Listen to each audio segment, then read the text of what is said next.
Hello friends, स्वागत है आप सभी का सीबीबी आर्ट्स क्लास में। दोस्तों आज इस वीडियो को बताने वाले हैं कि इतिहास की कॉपी कैसे आप लिखेंगे जिससे आपको पूरा नंबर मिलेगा। आपके मन में बहुत सारे सवाल होते हैं, उन सवालों का जवाब आज के इस वीडियो में आपको मिलने वाला है। दोस्तों बता दें, क्या देखकर टीचर पूरा नंबर देते हैं? आपको कभी टीचर देखा नहीं है, ना आपसे कभी मिला है, ना आपसे कभी बात हुई है, आप अनजान हैं। यानी आपकी कॉपी दोस्तों पहचान है। अगर जो कॉपी में आप लिखे रहेंगे उसी से आपकी पहचान बनेगी, उसी से आपको पूरा नंबर मिलने वाला है।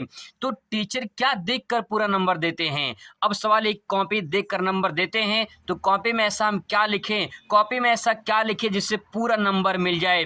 दोस्तों बहुत ही महत्वपूर्ण प्रश्न है, इसको आगे आपको जवाब मिलने वाला है।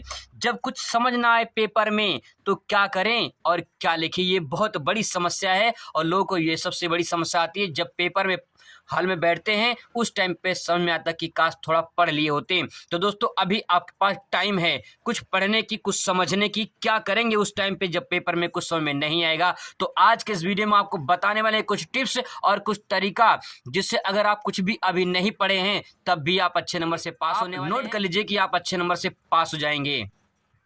बस दोस्तों आपसे इतना ही कहना चाहेंगे दिल से, तमन्ना जब किसी की नाकाम होती है, तमन्ना जब किसी की नाकाम होती है, जिंदगी उसकी उदास शाम होती है। दिल के साथ दौलत ना हो जिसके पास, मोहब्बत उसी की गरीब की नीलाम होती है। तो दोस्तों अपनी मोहब्बत को नीलाम ना होने दें। अपने मोहब्बत को पाने के लिए आप मेहनत करिए, आपका मोहब्बत आपके पास दौड़ता हुआ आएगा। लेकिन जब आप कामयाब हो जाएंगे तब। चलिए समझते हैं दोस्तों कैसे हम इतिहास की कॉपी ले सकते हैं और कैसे लिखें ताकि पूरा नंबर आपको टीचर दे दे। सबसे पहले दोस्तों आप कोशिश करिएगा कि आपकी राइटिंग जो है वो थोड़ी सी अगर ठीक ठाक है तो आपको अच्छे नंबर मिलने वाले हैं, क्योंकि फर्स्ट इम्प्रेशन आपके राइटिंग पे ही जाती है। अगर आप कभी भी कहीं किसी को देखते हैं तो आप उसको पसंद कर लेते हैं, किसके आधार पे? सुंदरता के आधार पे, उसकी अच्छाई के आधार पे। तो दोस्तों उसकी अच्छाई के आधार पे आप उसको अपना बनाने की सोच लेते हैं। तो अगर आप कॉपी में कुछ ऐसा सुंदर सुंदर लिख देंगे, मतलब कि अगर कॉपी अच्छे तरीके से लिखे हैं तो एग्जामिनर भी आपको अच्छा नंबर दे देगा। इसीलिए दोस्तों सबसे महत्वपूर्ण पॉइंट ये है कि आप जब लिखें तो स्पष्ट साफ साफ लिखें और शुद्ध शुद्ध लिखें और सही सही राइटिंग में लिखें। देखिए यहाँ पे बहुविकल्पीय प्रश्न आपको लिखना पड़ेगा। जैसे आपका पेपर है ये, इस तरह से आपका प्रश्न आएगा, आपको इसमें बहुविकल्पीय प्रश्न लिखना होगा।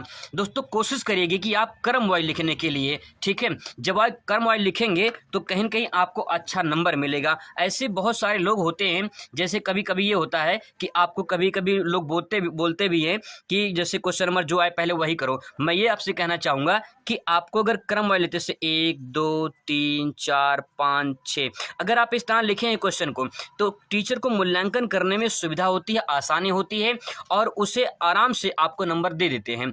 अगर आप मान लीजिए 1 आ रहा है क्वेश्चन, फिर 2 आ रहा है, इसके बाद मान लीजिए आपने 5वां कर दिया, फिर इसके बाद 6वां कर दिया, फिर इसके बाद 8वां कर दिया, 9वां कर दिया, इसके बाद फिर 12वां कर दिया, फिर इसके बाद आपने 16वां कर दिया, फिर इसके बाद 3 कर दिए, इसके बाद 4 कर दिए।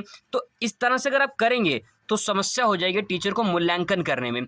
जो आपको नंबर देने वाला है आप उसे डिस्टर्ब कर रहे हैं, परेशान कर रहे हैं। अगर इस तरह लिखेंगे दोस्तों तो आप कहीं न कहीं समस्या में हो सकते हैं। इसीलिए आप कोशिश करिए कि क्रम वाइज लिखने के लिए, अगर क्वेश्चन नहीं आ रहा है तो उस पेज को थोड़ी देर के लिए वहाँ पे लिख के, उस प्रश्न को वहाँ पे लिख के छोड़ दीजिए।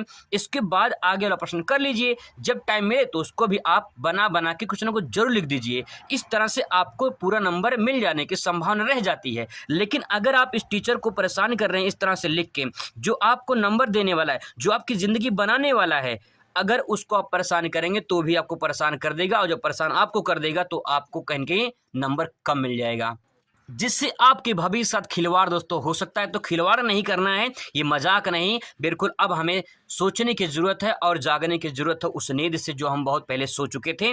अब दोस्तों यहाँ पे क्वेश्चन देखिए, जैसे पहला यहाँ पे लिखना है मुगल वंश का संस्थापक कौन था? तो यहाँ पे पहला बाबर सही है। तो आपको करना क्या है, प्रश्नोत्तर नंबर 1 डाल के यहाँ पे पहला और फर्स्ट सही है, इसके आगे सही का निशान लगा के बस इस तरह से कर देना है। जब दोस्तों आप दूसरा प्रश्न लिखेंगे तो कम से कम 1 2 लाइन जरूर छोड़ देंगे। अगर सटा के लिखेंगे तो बहुत समस्या हो जाएगी, अच्छा नहीं लगेगा। दूसरी बात ये है, और तीसरी बात ये है कि जो टीचर एग्जाम में चेक करते हैं, अगर अलग अलग क्वेश्चन दिखाई देगा तो आसानी होगी चेक करने में। ठीक है, आपको टीचर के ऊपर इम्प्रेस जमाना है, मतलब उन्हें अपने काबू में कर लेना है।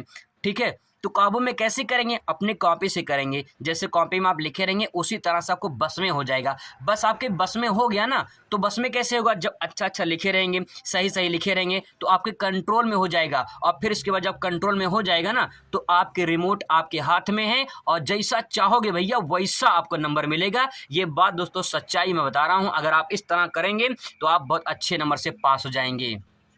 इसके बाद दोस्तों अति लघुत्तरीय प्रश्न लिखना होगा। अब देखिए यहाँ पे प्रश्न पूछा है, कालीन मैकेंजी कौन थे और वह किसके लिए विख्यात थे?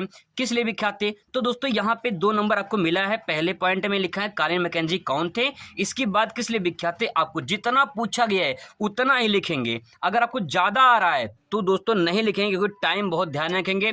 अगर टाइम निकल गया तो क्वेश्चन आपका छूट जाएगा, क्योंकि लॉन्ग क्वेश्चन में कम से कम 2.5-3 पेज में लिखना होगा आगे। तो इसीलिए आपको ध्यान में रखना है, इन 60 क्वेश्चन पे आपको ज़्यादा टाइम नहीं लगाना है। मुश्किल से यहाँ पे मुश्किल से आपको 2 से 3 मिनट लगाना है।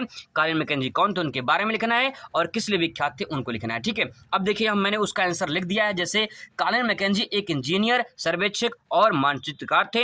इसके बाद उन्होंने लिखना है कि हम्पी का पहला सर्वेक्षण मानचित्र तैयार किया था, इसीलिए जो है वहाँ पे वो मतलब विख्यात थे। तो यहाँ पे बस आपको 2 नंबर इस पे आसानी से मिल जाएगा। और यहाँ पे देखिए जब प्रश्न नंबर 11 मैंने लिखा, तो जब 12 मैंने शुरू किया यहाँ पे, तो यहाँ पे 2 लाइन का छोड़ दिया मैं, ताकि जो है यहाँ पे स्पष्ट रूप से अलग अलग प्रश्न दिखाई दे। दोस्तों ये जो अगर राइटिंग ठीक ठाक नहीं है ना, तब भी जो है आप अगर थोड़ा स्पष्ट दूर दूर लिखेंगे तो आपका फिर भी वो सही रहेगा, उसमें कोई दिक्कत नहीं होगी। लेकिन साफ सुथरा होना चाहिए, ध्यान रखना, गंदा होना नहीं चाहिए कापी। हाँ यहाँ गलत कर दी, यहाँ गलत कर दिए, गलती नहीं होनी चाहिए। अगर गलती हो गया है तो उसे आराम से काटना। कभी कभी होता है ना कि जो लोग होते हैं बहुत सारे गलतियां कर देते हैं, और जब गलती कर देते हैं तो वहाँ पे जब काटते हैं तो किस इस वजह से मान लो ये कट गया, तो इस प्रकार से ऐसे कर देते हैं। ऐसे नहीं करना है। अगर गलती हो गया तो ऐसे 2 लाइन से खींच देना बस, और कुछ नहीं करना है। गलती हो गया कोई बात नहीं, ठीक है, ऐसे ही करना है।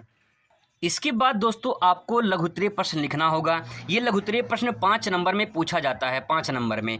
अब दोस्तों यह 5 नंबर में पूछा गया है, तो यहाँ पे कम से कम 1 से 1.5 पेज में आपको इसका आंसर लिखना है। कितने पेज में? 1 से 1.5 पेज में आपको लिखना है। अब देखिए मैंने यहाँ पे क्वेश्चन लिख लिया जैसे, तो यहाँ पे जैसे कि यहाँ पॉइंट मैंने लिख दिया है। अब यहाँ पे 4-5 हेडिंग लिख दिया है। अगर इन हेडिंग को लिखेंगे ना, इस हेडिंग को, तो ये 1.5 पेज में आराम से हो जाएगा। आपको ध्यान में रखना है कि जो क्वेश्चन पूछा जा रहा है आपको उसी पैटर्न पे उसको नोट डाउन करने हैं। ठीक है, अब यहाँ पे देखिए जैसे क्वेश्चन ने पूछा है, मौर्य वंश की अर्थव्यवस्था एवं प्रशासन की प्रमुख विशेषताएं क्या थी, समझाइए। तो आपको यहाँ पे उसकी प्रशासन की व्यवस्था के बारे में आपको लिखना रहेगा। इसके बाद दोस्तों लॉन्ग क्वेश्चन आता है। लॉन्ग क्वेश्चन 10 नंबर का पूछा जाता है। और देखिए 1, 2, मतलब 1 ये 2, ठीक है, 3 क्वेश्चन तो आपसे लॉन्ग क्वेश्चन पूछा जाएगा, और 3 क्वेश्चन 30 नंबर का पूछा जाएगा। तो यहाँ पे ध्यान में रखिएगा कि लॉन्ग क्वेश्चन कम से कम आपका एक क्वेश्चन जो है 2.5 से 3 पेज में आपको लिखना है, तभी जो है कहीं न कहीं 10 में से 10 नंबर पूरे मिलने की संभावना रहेंगे, अगर आप अच्छे तरीके से प्रेजेंट करेंगे। इसके बाद दोस्तों आपका ऐतिहासिक तिथि वाला क्वेश्चन पूछा जाता है। इसको देखिए, यहाँ पे क्वेश्चन जो आपसे ऐतिहासिक तिथि के बारे में पूछा जाता है, इस तरह से इतिहास की तिथि दिया रहेगा। उसके सामने आपको लिखना होगा कि उस तिथि में कौन सी घटना घटी थी, क्योंकि तिथि और उससे संबंधित घटनाओं के बारे में उल्लेख करना है। तो यहाँ पे 10 नंबर का ये तिथि वाला पूछा जाता है। जैसे देखिए यहाँ पे जब आप लिखेंगे कॉपी में, तो कॉपी में जब लिखेंगे तो पूरा सटा के नहीं लिखेंगे, मैंने एक लाइन छोड़ दिया है ताकि ये स्पष्ट रूप से दिखाई दे, साफ साफ दिखाई दे कि हमने जो डेट लिखा है वो अलग अलग दिखाई दे रहा है। कहीं अगर खिचड़ी पक जाएगी तो भैया समस्या हो जाएगी। इसके बाद दोस्तों आपका मानचित्र पूछा जाता है। जो मानचित्र पूछा जाता है यहाँ पे दे सकते हैं, मानचित्र में आपको एक मैप मिलेगा। यहाँ पे जो नाम दिया गया है उसी नाम का स्थान मानचित्र में भरना होता है, ठीक है। और मैंने बताया था कैसे मानचित्र को भरना है। यहाँ पे दे सकते हैं मानचित्र इस तरह से आपको मिलेगा, और उसी में मानचित्र आपको भरना होता है, और उसको कॉपी में ही यहाँ पे आपको लिख देना है। जहाँ लिखेंगे वही मानचित्र इस प्रकार से लगा देंगे, बांध देंगे। आपको धागा वगैरह मिलेगा, वहाँ पे आपको इस तरह से लगा देना है। दोस्तों ये तो बात हो गई कि कॉपी को किस तरह से प्रेजेंट करना है जिससे हमें आसानी से अच्छे से नंबर मिल जाए। लेकिन सवाल ये है बहुत बड़ा, जब कुछ समझ में ना आए तो पेपर में क्या करें और क्या लिखें। तो दोस्तों मैंने को बता दिया है कि कैसे आपको कॉपी लिखना है। अब समझ लीजिए कि जब कुछ समझ में ना आए तो कॉपी में क्या करना है, क्या लिखना है। बस इतना समझ लीजिए, आज तक हमने ज़िंदगी में जो कुछ इतिहास के बारे में पढ़े हैं, उसको, उसी तथ्य को, उसी विचार को, उसी आपके जो आपके मन में थॉट चल रहे हैं, उसको कॉपी में उतार देना है। दोस्तों ध्यान रखिएगा, अगर आप कॉपी सादा छोड़कर आएँगे, इस सादे वाले कॉपी पे, एक पेपर पे, इस सादे वाले कॉपी पे टीचर क्या देगा? जब आप दोस्तों उस पे कुछ लिखे रहेंगे तो कुछ ना कुछ ज़रूर मिल जाएगा। इसीलिए कुछ ना लिखने से अच्छा है कुछ लिख कर आओ, और कुछ ना मिलने से अच्छा है बहुत कुछ मिल जाएगा। ये ध्यान रखिएगा, अगर आप कुछ लिख कर आओगे तो बहुत कुछ मिल जाएगा। अभी तक जितना आप पढ़े हो, अपने दिमाग में रखे हो, उसको उतार देना, उस कॉपी में फ़ोटोकॉपी कर देना, बस इतना समझ लो। दोस्तों एक भी क्वेश्चन छोड़ना नहीं है, बना के कुछ ना कुछ जरूर लिखना है। अगर नहीं आ रहा है तो कहीं कहीं कुछ लिख देंगे तो कुछ ना कुछ मिल जाएगा, आप पास हो जाएंगे। लेकिन कॉपी सादा छोड़ करेंगे तो कुछ नहीं मिलेगा। इस बात को तो ध्यान रखिएगा, आज तक जो कुछ पढ़े हैं उसको आराम आराम से उससे संबंधित प्रश्न से बना के कॉपी में छाप दीजिए, कॉपी भर दीजिए, बस आप पास हो जाएंगे। गारंटी दोस्तों, आप पास हो जाएंगे। तो दोस्तों आई होप कि आपको ये आइडियाज़ अच्छा लगा होगा और आप अच्छे नंबर से पास हो जाएंगे। Thanks for watching.